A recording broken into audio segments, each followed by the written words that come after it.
जमशेदपुर से आशीष कुमार तिवारी। चलिए बात करते हैं चाईबासा की, जहां जंगल में झुंड से बिछड़े हाथी के बच्चे को 26 मार्च को रांची के ओरमांझी जू ले जाया गया, जिसे 28 दिनों के क्वारंटीन में रखा गया। वन्य प्राणी अधिनियम के तहत जू में किसी को लाया जाता है तो उसे क्वारंटीन किया जाता है। और इस पूरी व्यवस्था का जायजा लिया संवाददाता उपेंद्र कुमार ने। पिछले दिनों बिरसा मुंडा जू में हाथी सम्राट की मौत हो गई थी और उसके बाद एक मातम का माहौल था। और उसी दौरान चाईबासा के जंगल में अपने परिवार से बिछड़कर ये छोटा हाथी पहुंचा था रांची के बिरसा मुंडा जू में। और 3-3.5 महीने का इसका उम्र है और लोग इसे अभी से नन्हा सम्राट कर रहे हैं। यहाँ आपको दिखलाने की कोशिश करेंगे कि किस तरह से जो ये सबका दुलारा बना हुआ है, जू में जो अधिकारी हैं या फिर जो कर्मचारी हैं, डॉक्टर हैं, सबका दुलारा बना हुआ है। और इसको विशेष देखभाल इसलिए की जा रही है चूँकि जंगल से आया है, अपने परिवार से बिछड़ा हुआ है, तो ये भी एक तरह से कह सकते हैं कि क्वारंटाइन में है। ये 28 दिनों का ये क्वारंटाइन है। खाना शुरू कर दिया है, अपने कैमरा पर्सन से दिखलाएंगे किस तरह से केला और खीरा जो है वो खाना शुरू कर दिया है। चूंकि इसके अभी दांत नहीं है, हम बात करने की कोशिश करते हैं जो इनकी देखभाल कर रहे हैं डॉक्टर से। सर ये बताइए कि ये कितना अच्छा इसका ग्रोथ है और कैसे शुरू किया, क्या शुरुआत हुई है इसका?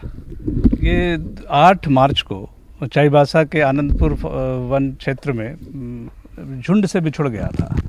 तो उस समय काफ़ी डिहाइड्रेटेड था, माँ से बिछुड़ा हुआ। एक्चुअली हाथी लगभग 3 साल तक अपनी माँ का दूध पीता है, लेकिन 3 महीने की उम्र में ये जब बिछड़ गया तो वहाँ के वन क्षेत्र पदाधिकारी एवं वन कर्मियों ने इसे रेस्क्यू किया। रेस्क्यू कर वहाँ एक अच्छे जगह पे रखने की कोशिश की। फिर संपर्क हुआ हम लोगों से फ़ोन पर, तो उसको दूध की मात्रा हम लोगों ने डिसाइड किया और कुछ आवश्यक दवाएं दी गई जिससे कि ये इनका डिहाइड्रेशन ख़त्म हुआ। खाना शुरू कर दिया सर, देख रहे हैं केला और खीरा खा रहा है ये। हाँ, जैसे ही 26 तारीख को जब यहाँ आया तो दूध तो इसे प्रतिदिन 12 किलो दूध, जिसमें कि 12 किलो पानी मिलाकर, मतलब प्रत्येक फीडिंग में हर 3 घंटे पर इनको फीडिंग की जाती है। और 1 किलो दूध के साथ 1 किलो पानी बराबर मात्रा में करके इसे दिया जाता है। फिर 2-3 दिन ही हुआ था तो हम लोगों की इच्छा हुई कि ज़रा इसे केला और खीरा दिया जाए। तो केला और खीरा देने पर इसे धीरे धीरे लेना शुरू किया और अब तो वो 2 किलो केला प्रतिदिन खा जा रहा है।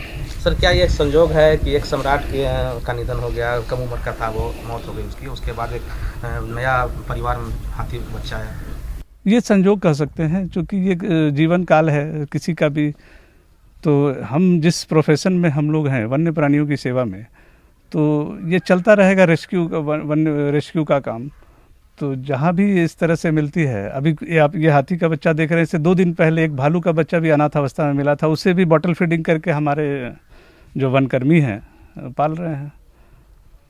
ऐसे कई रेस्क्यूड एनिमल जिसे हैंड रियरिंग करके हम लोगों ने बचाया आपको। तो ये सर अब फिर अपने जू में वापस कब जाएगा ये 28 दिन जैसे पूरा हो जाएगा, इसके बाद उसको हम लोग इस क्वारंटाइन पीरियड में इसके मल मूत्र सभी नमूनों का जांच किया जा रहा है। अभी तक सारे जांच सही पाए जा रहे हैं और ये हेल्दी है। तो ये हमारे साथ डॉक्टर अजय थे, जू के डॉक्टर हैं। साफ इन्होंने कहा कि ये अभी 28 दिनों के क्वारंटाइन में है और इस दरमियान इसका जो मल है या फिर जो मूत्र है और कई तरह के जो जांच है वो अभी इसका हो रहा है। और अभी तक जो छोटा सम्राट है, नन्हा सम्राट है, इसके सभी रिपोर्ट सामान्य हैं। कैमरामैन केडी के साथ उपेंद्र, बिरसा मुंडा जू, रांची।